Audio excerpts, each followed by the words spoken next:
So what? The Reds let the Red Sox get a little win. I'm not bothered by it. Although Steve seems to be. We'll tell you why on today's Locked On Reds.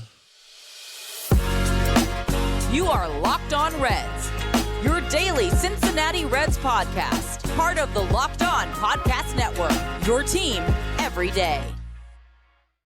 You are Locked On Reds. Thanks for making Locked On Reds your first listen of the day. We are part of the Locked On Podcast Network, and we are free and available on all podcasting platforms. We are your team every day. I'm your host, Stephen Offenbaker, alongside Jeff Carr, and we are diehard baseball fans.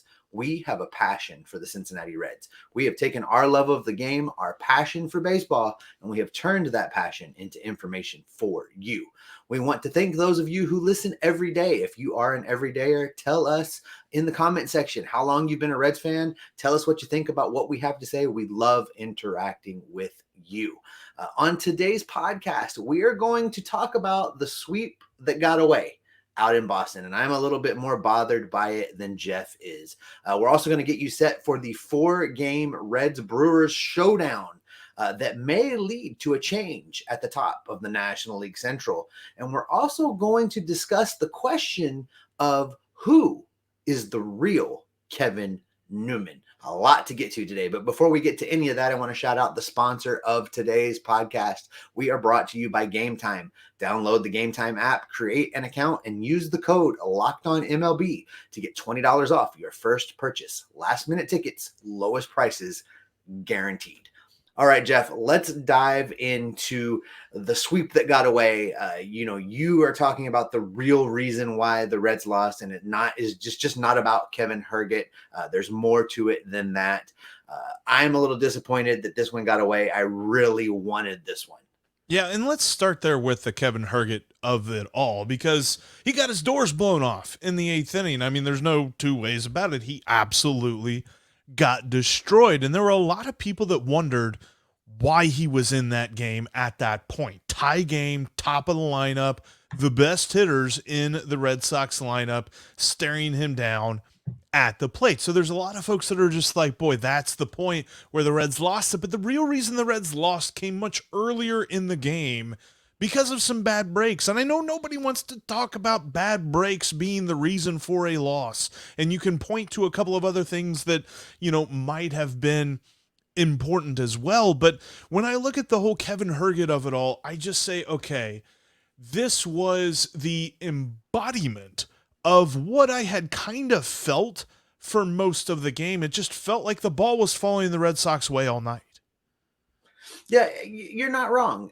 And these are the types of performances that we have tried to prepare everybody to expect. We talked about that there would be some inconsistency with these younger players, whether it's pitchers or hitters, along the way. And I think we saw a bit of that tonight. And if you want to chalk that up to it was just one of those nights where it wasn't going to go the Reds' way, if you want to chalk that up to a little bit of Kevin Herget's inexperience showing through, a little bit of him not having a feel for the situation and being able to push through it, whatever the reason is, these type of things are going to show themselves from time to time as all of these young players are getting their Major League Baseball legs underneath them. Correct. Yeah, and that's something that I kind of chalk up to that, and that's why I'm not bothered by it. Look, I know. I would love to have swept them. I mean, can you imagine the storyline of Reds sweep at Wrigley and Fenway back-to-back to come home to face the Brewers? Like, would have been a freaking locomotive at that point. 2 games back sounds way better than 3 games back. But I feel like Reds country took all of the negativity that the 5-game win streak eradicated and brought it back to life out of the grave and decided to say, this is why this team won't go anywhere. This is why this team, the plan won't work. This is why this team will always be bad. And I just don't think it's that serious. I think that they're going to be fine in the long run. Here's what I think's going on, Jeff, and you can tell me if you disagree with this. But here's the deal. The Cincinnati Reds are playing meaningful baseball in June, and we don't know how to act as fans. We're not used to that. Would it have been nice to get this sweep? Yes, because as you just said, they would have the Brewers lost last night. So if the Reds had pulled that game out and got the sweep, they would be coming into this series a 4-game set with a division leading Milwaukee Brewers only trailing by 2 games. That's a big deal. And those are the type of situations you have to take advantage of. I think from a fan base perspective, not knowing how to really process being in the thick of things in June. I mean, the ownership told us we were out of it on opening day, right. And that is clearly not the case. The Reds are in the middle of this. The Reds are in a dogfight, and they need to take advantage of every opportunity. So I can understand from a fan base that has been perpetually disappointed by this team year after year after year to seize upon the negativity. And I think as a fan base, we're going to have to learn to look at the bigger picture and know that that was just one of 162 games, and they play again tomorrow. They play again today. Right, exactly. And the thing of it is for me, and this is where I start to say the bad breaks for me is what defined this game, because I go back to the 4th inning. A lot of folks say, well, that 8th inning with Herget, that's really where I'm going to key in on. You're missing some bigger pictures here. There was a perfect opportunity for the Reds. In fact, I saw the stat that, it doesn't happen very often, but the Reds had back-to-back doubles in the 4th inning and didn't score. That doesn't happen very often, and you had Spencer Steer hit a double, and then Tyler Stevenson hit a double, but the double was such that it was going up off the wall. The center fielder for the Red Sox, Jarren Duran, had a chance to make a spectacular. It would have been SportsCenter's top play, I'm pretty sure, if he actually caught this ball. But he had a chance. It was a non-zero chance to make the catch. But because of that non-zero chance, Spencer Steer held up at second. And so whenever the ball actually dropped, he started running. They picked the ball up, got it in very quickly. He didn't have a chance to score. And the thing for me on that instance is, this is another thing that falls back on this team's going to make some weird mistakes because they're full of rookies. Spencer Steer should have known, sure, there's a small chance that Jarren Duran catches that ball, but you know what? If he does, he deserves to double me up at second base because he shouldn't catch that ball and I should score. He should have just been running. The Reds have been playing this way for a long time, pretty much most of this season. Aggressive, not really worrying about not losing. They're playing like they have nothing to lose. For some reason, in that moment, it felt like Spencer Steer was like, I don't want to lose this. I think today is going to be, listen to Steve and Jeff disagree on everything, because I feel like part of the problem is Fenway Park itself. I think it's probably very difficult to be a base runner in that ballpark, because not only do you have to worry about all the regular base runner things, is he going to catch it? Is he not going to catch it? Do I need to tag up? Do I not need to tag up? How good an arm does he have? Et cetera, et cetera, et cetera. You have to worry about, well, which one of those angles out there will the ball careem off of? Is the backup outfielder in a position to throw me out at third base because that wall is going to produce a crazy bounce? Is it going to wrap around that pole over there? Is that the deepest part of the ballpark or not? There's so many extra little things, so much nuance at Fenway Park that I could see as a base runner, you might just lock up. You might vapor lock for a minute. And I think that may be what happened to Spencer Steer in that particular play. That's fair. And then, so that's a point where I'm like, okay, that's really where I started to question and be like, this feels like one of those games the Reds just aren't going to win. Then another instance came in pretty much the same inning. In fact, Rafael Devers in the bottom of the 4th inning got the first hit. Hunter Greene had not allowed a hit in 9 innings. And then Rafael Devers comes up to the plate in the bottom of the 4th inning and hits a long fly ball to center field that the moment Jose Barrero looks up to see that ball, he loses it. And he says from that moment, he's like, I got nothing. I can't see it. He's waving his arms. He's trying to tell anybody that could possibly run over, which Stuart Fairchild was the closest person that could have gotten to him. But even then, he wasn't able to come and get that fly ball. But what should have been a can of corn turned into a double for Rafael Devers in that situation. And then the very next batter, Justin Turner, hits a seeing-eye single through the right side. That it was just out of the reach of everybody that was trying to get to it. And so because of the way that the defensive alignment was and the way that it rolled, Rafael Devers scored from second. The first 2 hits in 9 innings against Hunter Greene produced a run for a guy that could only get one run of support in this game. I was like, you put those two things together, 1 and 1 equals 2. The Reds ain't winning tonight. If you recall off air yesterday, I told you that that's how it was going to go for Hunter Greene. He was going to get 0 run support. I probably should have said it on the air, so I looked smart for a hot minute. I tell you. All those things taken into consideration, Jeff, I'll tell you one person that probably is the happiest member of the Cincinnati Reds to get out of Boston, and that's Jonathan India. During the course of this series, 1 for 14, and came up with an opportunity to tie the game, right? Or the game was tied. Give him a lead, give him the lead. Yeah, with Matt McLain on base, and Jonathan India grounds into a double play. Couldn't get it done. 1 for 14 on the series. You know he is happy to be heading back to the friendly confines of Great American Ballpark. Yeah, absolutely 100%. But that's just where I say for me, and I'm not bothered by this loss because it was just one of those games that the baseball gods were not going to let them win, regardless of how many runs Kevin Herget gave up in the 8th inning. But you know, Steve, the Reds have an astronomically important series this weekend with the Brewers, and we think there's a massive opportunity here. All hyperbole aside, we'll tell you how the Reds can win this 4-game series with the Brew Crew coming up next. Today's episode is brought to you in part by Game Time. Game Time is my favorite way to get to a Reds game. People always ask, what is the best way to get the best value on Reds tickets? I always tell them Game Time because they've got the Game Time guarantee. If you find tickets in your section and your row for a cheaper price on a different app, then Game Time will credit you 110% of the difference. They are so confident that you'll find the best price. And most of the time, I just pull up to the ballpark, I find my parking spot, get on Game Time, find the best deal. Boom, I'm in the stadium. Check them out today. Download the Game Time app on your phone, whether you got an iPhone or an Android, and create a profile and use the promo code LOCKEDONMLB for $20 off your first purchase. Game Time is the single best way to get last-second tickets. So download it today and use the promo code LOCKEDONMLB for $20 off your first purchase. Game Time has the lowest prices for last-minute tickets, guaranteed. The Reds welcome the Brewers and Zach Brown Band to Great American Ballpark tonight. First pitch is at 5:10 p.m. You got Brandon Williamson on the mound against Corbin Burns.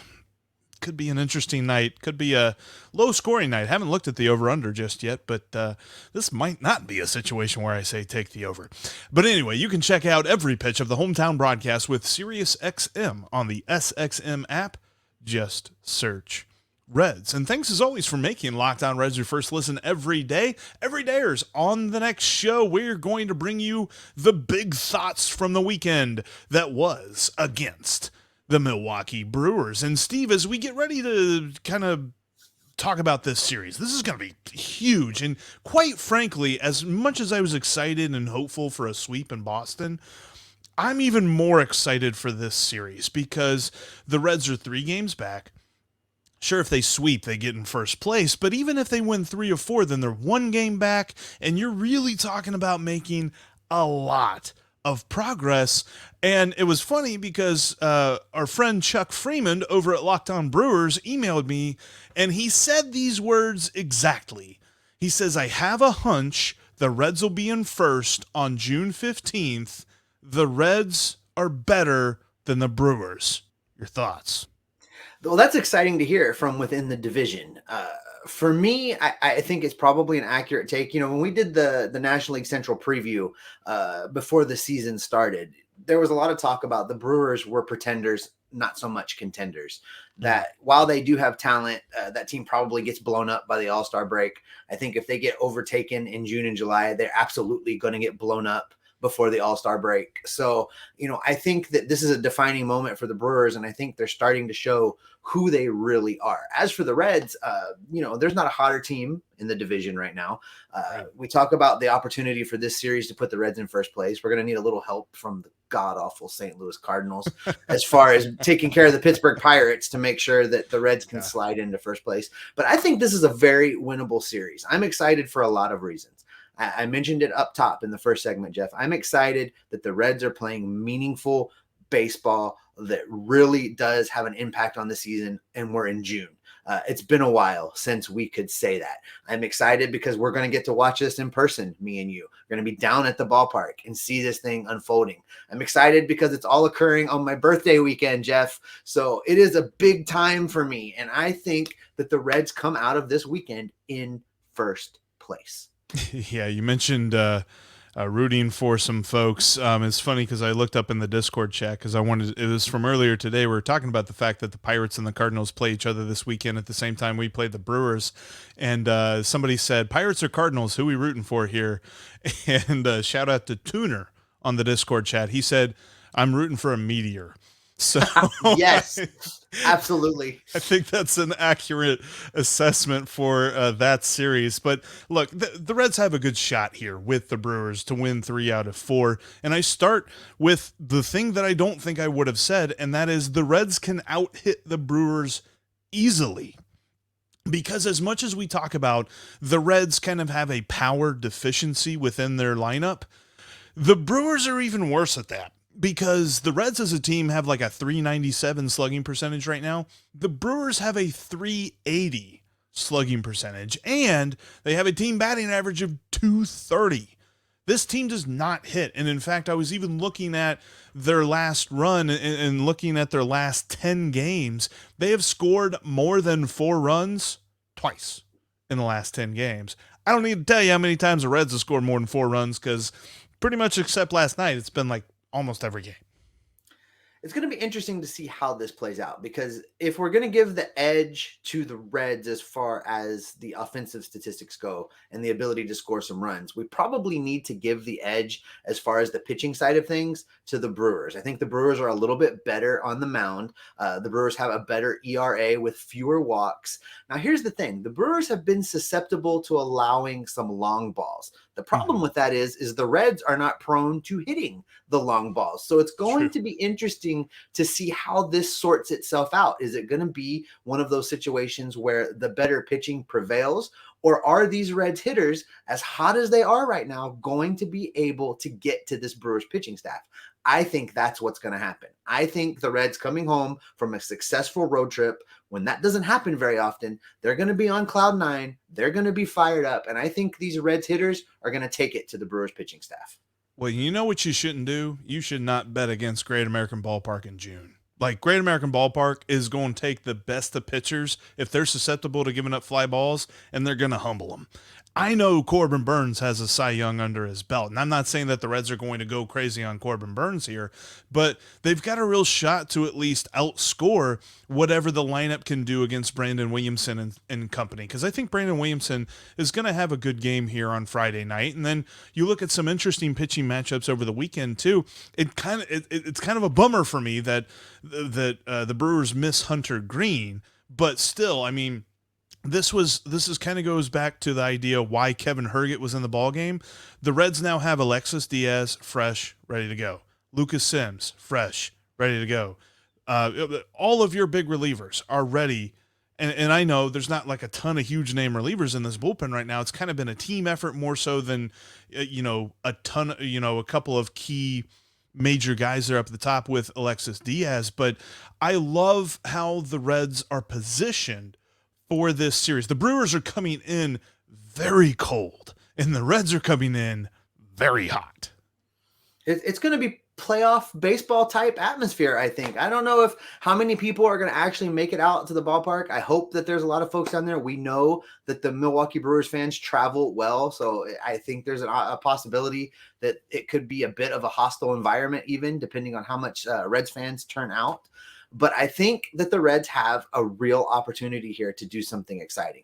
I'm looking forward to see how it shakes out. You talk about not big names in this bullpen, and I think that's okay, because even though there's not big names, there's been big performances. They haven't had the marquee name that everybody in baseball is going to recognize. But if you look at this bullpen as a whole, if you look at the statistics they put up compared to the rest of the league, and you look at the individual stat lines compared to the other bullpens around baseball, every single one of these guys have had impressive outings.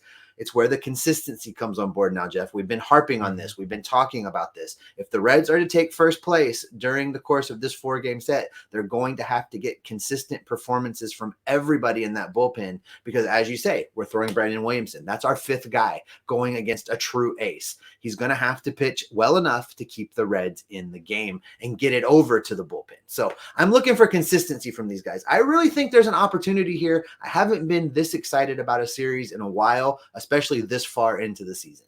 That's where I am with this, and that's why there is no amount of dampening from the loss to the Red Sox, because the Reds are competing for something in June. We did not think those. We did not say this coming into this season. We said no. Don't expect it. Don't go crazy about it. 2024. And here we are. Yep. All right, Jeff. Well, one thing's for sure. The Reds have a good shot to win the series. I'm excited. You're excited. You know who else is excited right now? It's Kevin Newman. And coming up, we're going to tell you if what Kevin Newman is doing is sustainable. Big words today. We'll talk about that coming up right after this.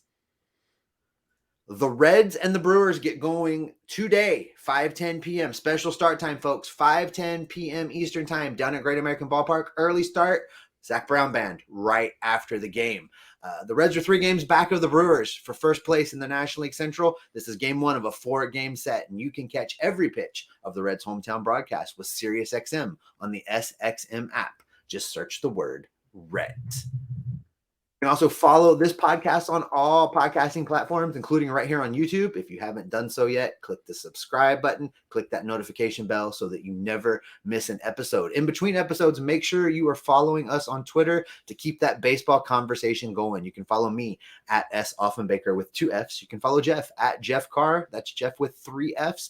And you can follow the show at Locked On Reds. All right, Jeff, we've spent a fair amount of time over the last couple of weeks talking about Kevin Newman, and for good reason, because in his last 13 games, 17 for 37, that's good for a .459 batting average, 6 doubles, 8 walks, only 7 strikeouts. He's doing a thing right now. He's really starting to endear himself to a lot of different Reds fans, and he's a guy that we've talked about a lot here recently, mostly in the vein of, well, when Elly De La Cruz comes up, we're going to send down Kevin Newman. I kind of wonder, and I know that this is funny because I think if you look at his career stats, the answer is simple.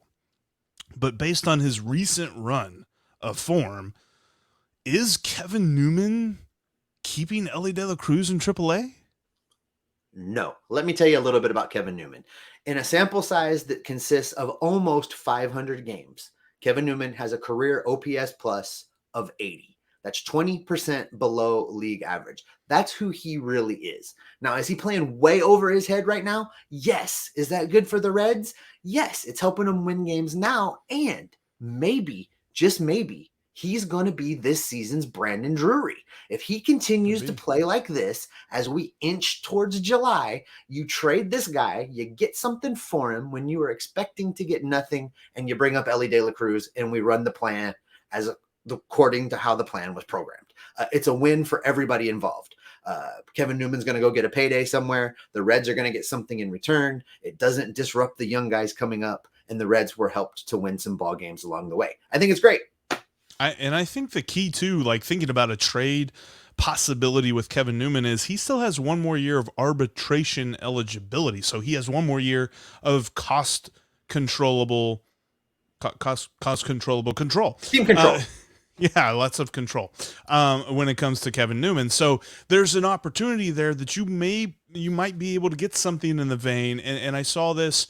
This was a thought from C. Trent Rosecrans from The Athletic, saying that it was something like a Tyler Naquin trade. Like Tyler Naquin brought in a couple of 18-year-olds. So sure, there's going to be a lot of risk with them, but there could be a lot of upside as well. You're just not getting somebody that's really going to be helpful this year or maybe not even next year.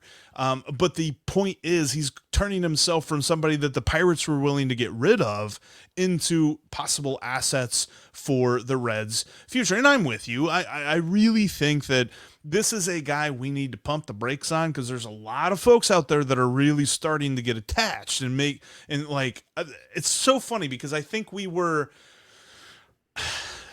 ironically, unironically, I'm not really sure, comparing him to Kyle Farmer and thinking that he's going to be the next Kyle Farmer for this team.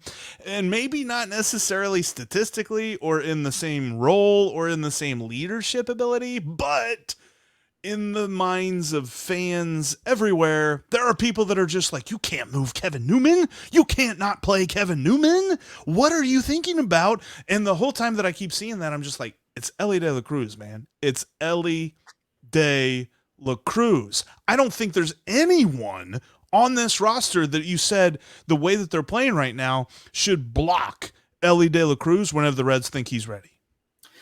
You know, for the people that are actually saying that, and I've seen it too, there are people actually saying that you can't move from Kevin Newman right now. You have to ask yourself this question. Do you believe that the Kevin Newman you are seeing play right now for the last, let's be generous, let's call it the last 2 months? Is the last 2 months the real Kevin Newman? And is that the Kevin Newman you're going to have in July, in August, in September, and April of next year?